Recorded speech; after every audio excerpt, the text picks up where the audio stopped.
All right, y'all. So the 1965 Chevrolet Biscayne has reached its optimal position, which is up on jack stand. I think this car has spent as much time on jack stands as I have spent driving it, if we're being honest. And that's not bad. It's just I've worked on it a lot and over the years, and it's it's been up on lifts, up on jack stands, had stuff done underneath, over around, through it, so it is what it is. But today we're gonna get into some fun stuff. Like, I've been doing enough fabrication and everything on it, other projects, where it's time to do something that I think is gonna be a good time.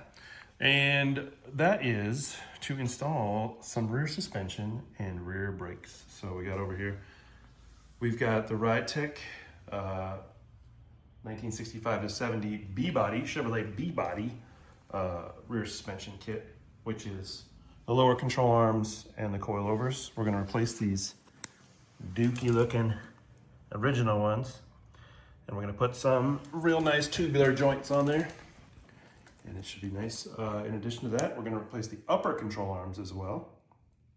These cars sometimes came with single upper control arms for the rear, for the four link on the rear.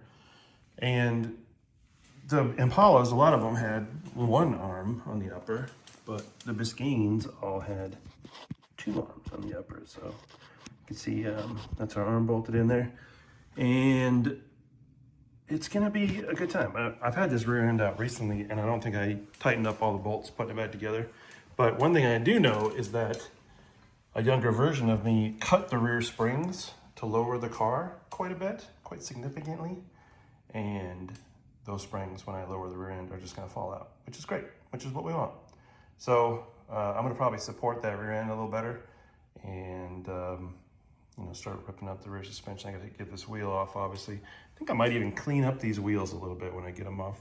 They have 0 miles on them, but just from sitting around, they've gotten, got a lot of spider shit and stuff on them. Like, you can see, got the dookie on them. This one's even got a little curb rash somehow. I'm not really sure what happened there, but I'm gonna clean them up, polish them up a little bit, make them look like we care, which we do. These studs, I don't know what a younger version of me was thinking, but I ordered 3-inch studs with this rear end for some reason. Which, hey, you know what? If we ever want to go drag racing, they will not doubt us on the length of our studs. So we're not gonna go drag racing. I mean, we could, but yeah, sanctioned events are not what this car is made for. Anyways, so we got the Ridetech kit, and we also have got this big brake kit from Master Power Brakes that we're gonna install. This is for their, obviously, 9-inch Torino bearing,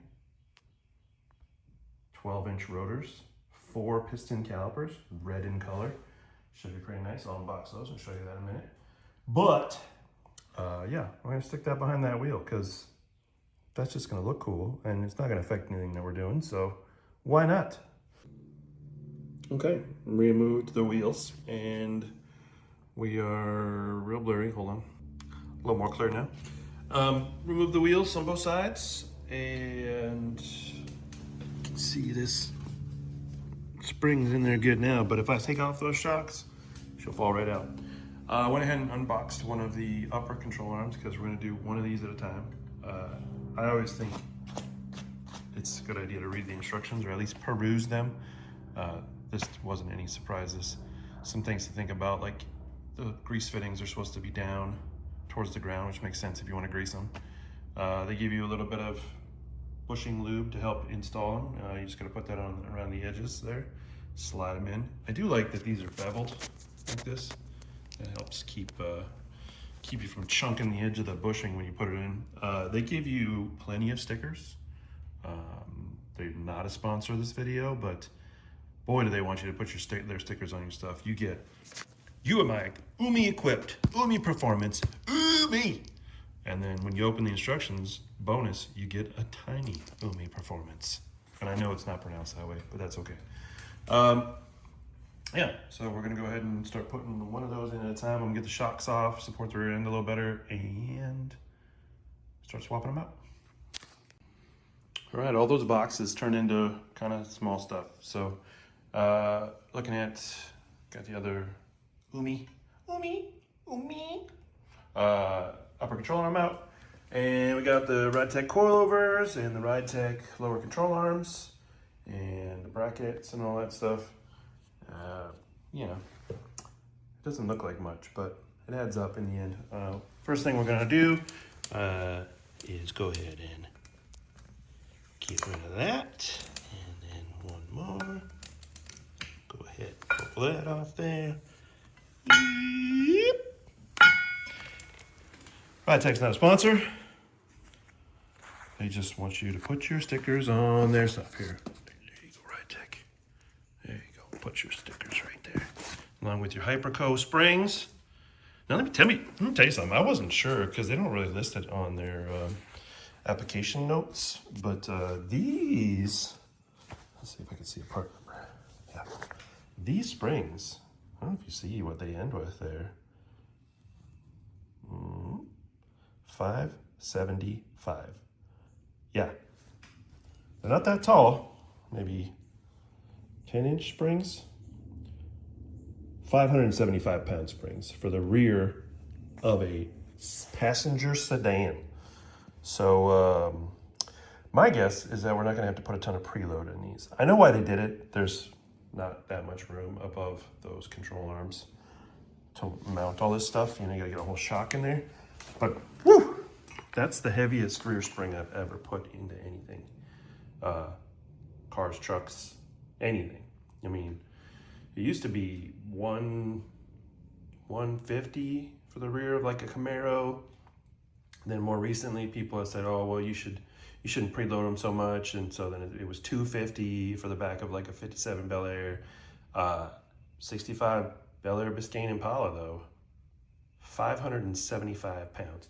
Ridetech's about the only people who make this kit, like who make a rear coilover kit for my application, and I did actually look, and these bars, these upper bars, they're actually only for 65 and 66. I don't know what the difference is 67 through 70, but I was under the impression they were the same, but I guess not. So as you can see, started removing some junk. Got plenty of work, plenty of room to work in there. Like, I forget how nice it is to work on this car because it's essentially like working on a truck or something. You got tons of room back there. So we're gonna swap these control arms one at a time. The uppers don't come with new hardware, the lowers do. You can see here, they come with new hardware and they come with spacers and all kinds of stuff. So we're gonna do the uppers first and then move on to the lowers because I think there's some drilling and shit with the lowers to mount the upper spring mount, these little guys. Or maybe I even gotta weld that in or something. I'm not really sure. You know, we may take a look at the instructions and see what's going on. But until that happens, we're just gonna wing it. So, all right, let's keep it going. So here's a side-by-side comparison of what we're taking out versus what we're putting in. Obviously, this is fine. I mean, it's just a flat piece of steel with some bushings in it. It's job for a long time. It's in good shape, actually. This one is significantly better. So, the thing about this one though, these grease fittings, if you're pointing them down, you cannot get to them. So, up might be the better way to go on this particular application. And I know that the UMI instructions say that these are set to factory length, but they weren't the same as what I took out of there. So one of them was about a half a hole shorter, and this one appears to be half a hole longer.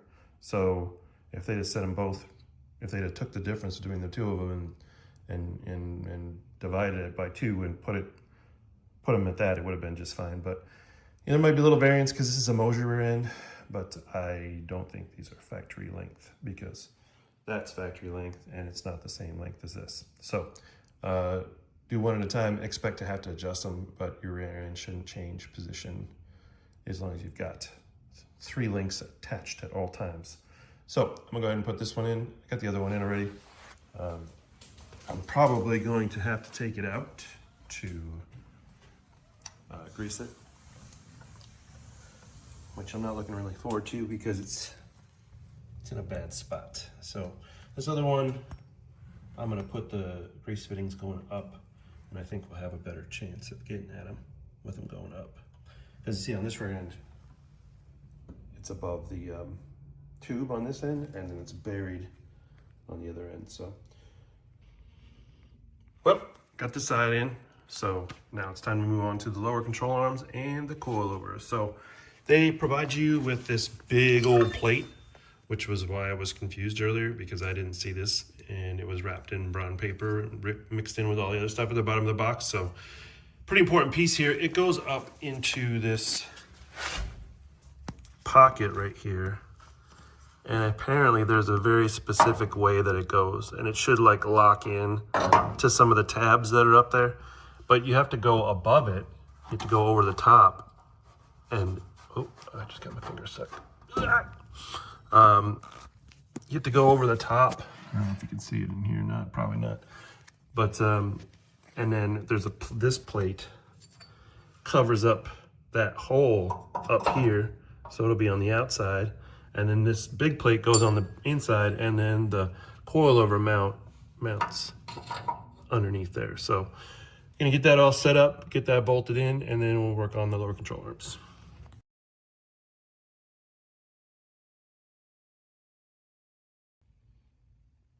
So, got the lower control arm in, went in real easy.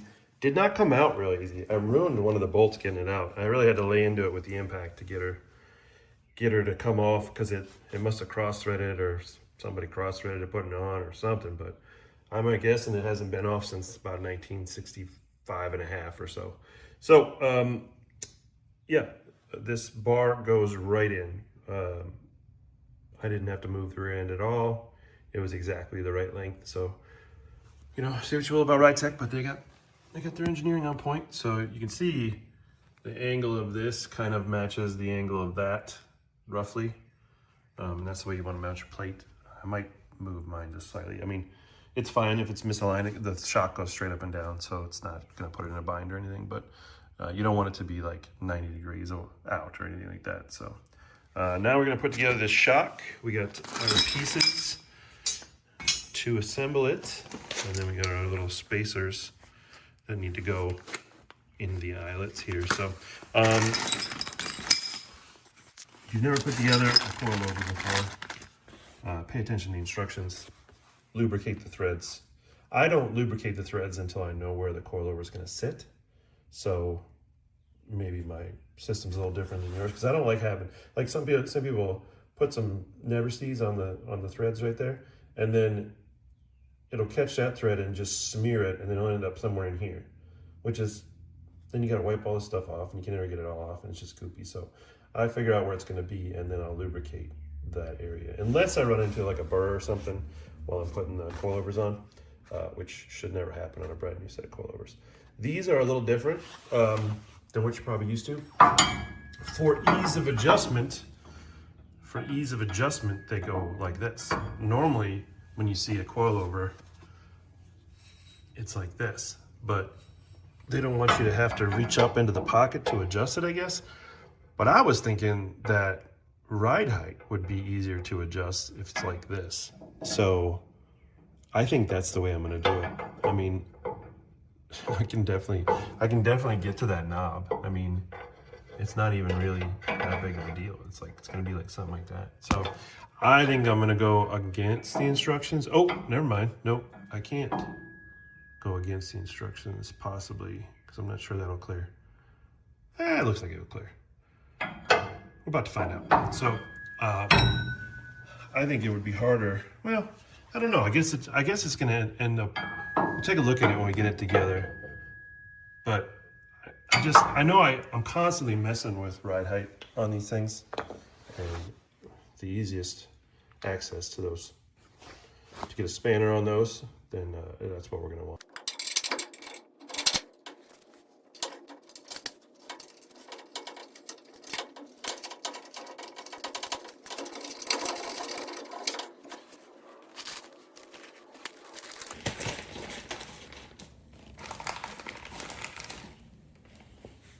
It's Also important not to get these mixed up.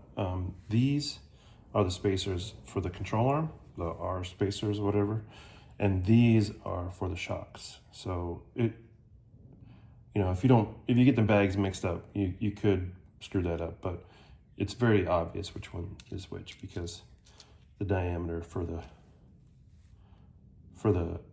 control arm is a lot bigger than this one. So just be aware of that when you're working on this. One other thing, guys, these little pieces that go in the shocks, there are two different sizes. This is the fatter of the two. I'm sorry, this is the skinnier of the two, and it goes towards the top. It goes up inside of here. If you put the fat one on, or even one fat one and one skinny one, it won't fit up there.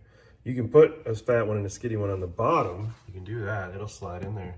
But you can see the fat ones are designed to fill out the space. If you tighten it down with a fat one and a skinny one together, like in the bottom there, it'll actually pull those tabs in. And then when you actually have the right ones in there, it's hard to get them in and out. So ask me how I know.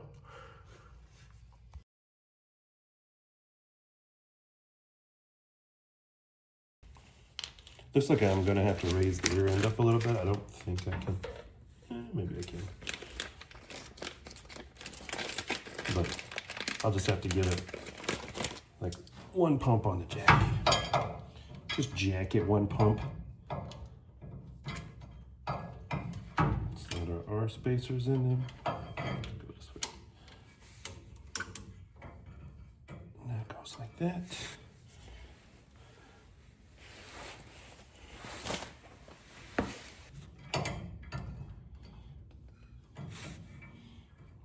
Gonna need a few pumps on the jack on that one.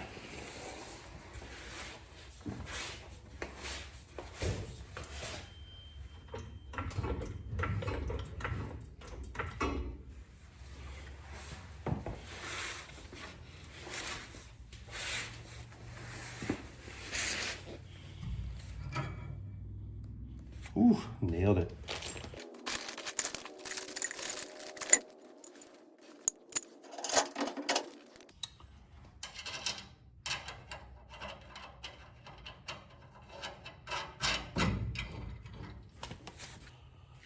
We'll go ahead and tighten that up. So I was sitting here thinking about it, and earlier I mentioned that this was 575-pound spring. So I remember now why that is. This is a lever, right? This spring is mounted halfway in between the body and the rear end, so, or the frame and the rear end. So this actually almost needs to be double the spring rate for the what you would see for a normal car, because this whole thing is acting as a lever. So the force that's applied here is double if the spring is halfway up the arm. So normally if this spring was on the rear of the rear end back here, it's just straight up and down spring pressure, right? It's holding up this frame right over the point of, you know, the highest pressure. But this one is moved forward and it's halfway. Well, maybe not quite halfway, but it's a good third, you know, 3/8 of the way to the front. So that's why they have such a heavy spring on it. So they set these up so that it has a 2-inch lowering from stock. And what I like to see on this is us to get our wheel pretty much level with the top of the wheel well, and maybe a little bit of rubber showing. Just, it's based on preference, but this should give us a lot of adjustment here. If you're unaware of how these springs work, basically a 575-pound spring, if you give it 1 inch of preload, it adds another 575 pounds, right? So if we go, say, 1/2 inch certainly on this, then that spring is holding up 750-ish pounds, 700, 800 pounds. And the whole back of the car certainly could weigh 1,600 pounds, right? Because the car weighs probably 3,500, maybe most of it's in the front. So I don't expect to have to put a ton of preload on this, but that weight is halved because of the lever action. So that's why you have to have adjustability there, because you just don't know where it's going to be until you set it down. So hopefully that clears up some things and maybe gives you some thoughts about where your car could be if you were to put springs on it. So that's kind of why you have to have a scale too, if you're figuring out which springs to order. Most of the time you're going to get it close enough, but I like to, like on the front, like if it says it's a small block Chevy, they might recommend 450 pound springs. I would go like a 500 or a 550 and start with that, because you don't have to turn it up so much. Sometimes with a 450 spring, you got to crank it a lot. And if you crank it more than about 1.5 inches, then you could get into a coil bind situation in between the springs here, and it can bottom out. So, but this is looking really good. I'm gonna do the other side, knock that out real quick, and then I think it's onto the brakes. So going real smooth.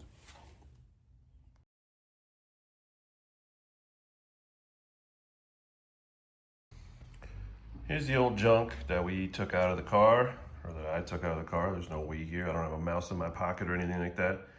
I also went ahead and eliminated these bump stops. I don't think I'm gonna need them anymore, and they were kind of trashed anyway. So somebody had painted them, you know, a long time ago, along with everything else.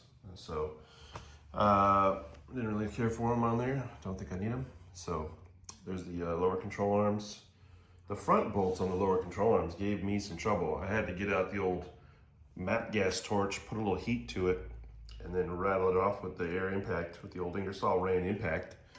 But yeah, we got it, and yeah, it's all looking pretty good. Now it's time for the brakes. So we'll get rid of these UMI stickers here, because now it's all Master Power stuff. So let's get into that.